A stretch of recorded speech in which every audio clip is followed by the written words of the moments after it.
Hablemos de cáncer, el podcast de Cancún Cancer Institute. Hola, yo soy la doctora María José Buenfil Trejo, soy oncóloga médica y el día de hoy les voy a hablar sobre cáncer testicular. Bueno, el cáncer testicular es la neoplasia más común que se puede presentar en adultos jóvenes, en hombres, pero a pesar de que es muy común, únicamente va a representar el 1% de todos los tumores sólidos que se llegan a presentar en los hombres.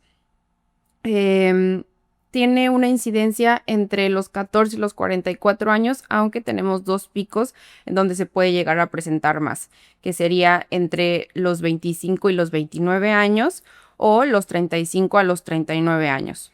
Es muy raro que se presente en ambos testículos al mismo tiempo, pero bueno, también hay casos entre un 2 a un 4%. Bueno, ¿qué factores de riesgo podemos tener para desarrollar esta enfermedad? Pues de las principales serían antecedentes de padres o, del padre o algún hermano que haya tenido este tipo de tumores, antecedentes personales o del paciente de criptorquidia. Esto es un defecto congénito, o sea que ya nacemos con eso, en donde alguno de los dos testículos o ambos no están en la bolsa escrotal al momento del nacimiento. Otra alteración también que sería como congénita podría ser la hipospadia, que sería alteraciones en la localización de la uretra. También otro factor de riesgo puede ser ya haber presentado previamente un tumor a nivel testicular y también síndromes genéticos como Klinefelter, que son alteraciones ya en los cromosomas, pues esto ya sería como de cada individuo. ¿Cómo podemos nosotros presentar este tipo de cáncer? Pues principalmente es una tumoración a nivel de testículo, puede ser con mucho dolor o simplemente una masa testicular que no duele, pero esta va a ir incrementando de tamaño conforme va pasando el tiempo. Hay veces que sí, el crecimiento es más rápido. Los hombres también pueden llegar a presentar ginecomastia, que eso es aumento de la glándula mamaria pues en los hombres. Y ya si hay alguna otra sintomatología, por ejemplo, tos o ganglios, ya sería que la enfermedad pues está creciendo no solo a nivel testicular, sino también en otras partes del cuerpo. Tenemos tres tipos principales de cáncer de testículo. El más común sería de células germinales, que este es hasta el 95% de presentación, y hay otros dos que ya son 5%, es poco, que sería del subtipo estromal o de los cordones sexuales. Y bueno, nosotros al momento de diagnosticar o de tener una masa a nivel testicular, ¿qué es lo que tenemos que hacer como oncólogos o como primer contacto? Pues hay que hacer una historia clínica, hay que interrogar muy bien al paciente sobre sus antecedentes personales, de la familia, para saber si hay factores de riesgo que puedan presentarlo.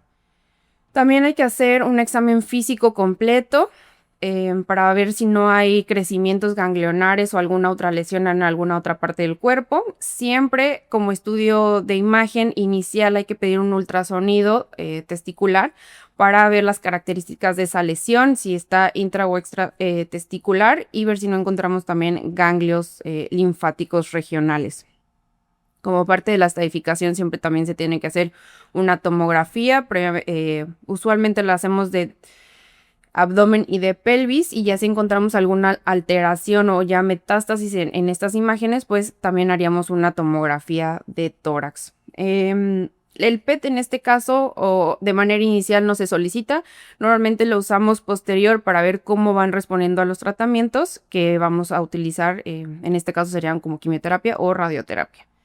Y bueno, aparte de esto, siempre hay que pedir estudios del laboratorio para revisar que los pacientes están en condiciones óptimas en caso de que se requiera iniciar un tratamiento.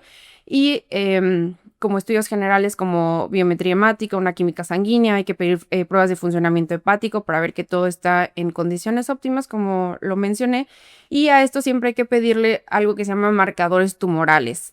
Son sustancias que se secretan principalmente por los tumores, y estos se deben de solicitar de 7 a 10 días posterior a la cirugía que se realice. ¿Por qué? Porque 7 días es lo que más o menos tarda en nuestro cuerpo en expulsarlos de manera natural. Entonces, si se piden antes, entonces tendríamos ahí elevaciones que no concuerdan con el resultado que debemos de tener, y entonces podemos dar un sobretratamiento que pues no es necesario. Una vez que tenemos todo esto, tanto los estudios de imagen como los laboratorios, sobre todo los marcadores tumorales, nosotros estadificamos a los pacientes. Hay que ver la localización del tumor y hasta si únicamente es de manera local o si ya tenemos extensión hacia el retroperitoneo o hacia los pulmones. Bueno, una vez teniendo entonces todo esto, lo primero que se tiene que hacer o el tratamiento inicial siempre va a ser cirugía. Hay que hacer una orquiectomía, que esto es quitar de manera quirúrgica o con cirugía el testículo para pues erradicar totalmente la enfermedad.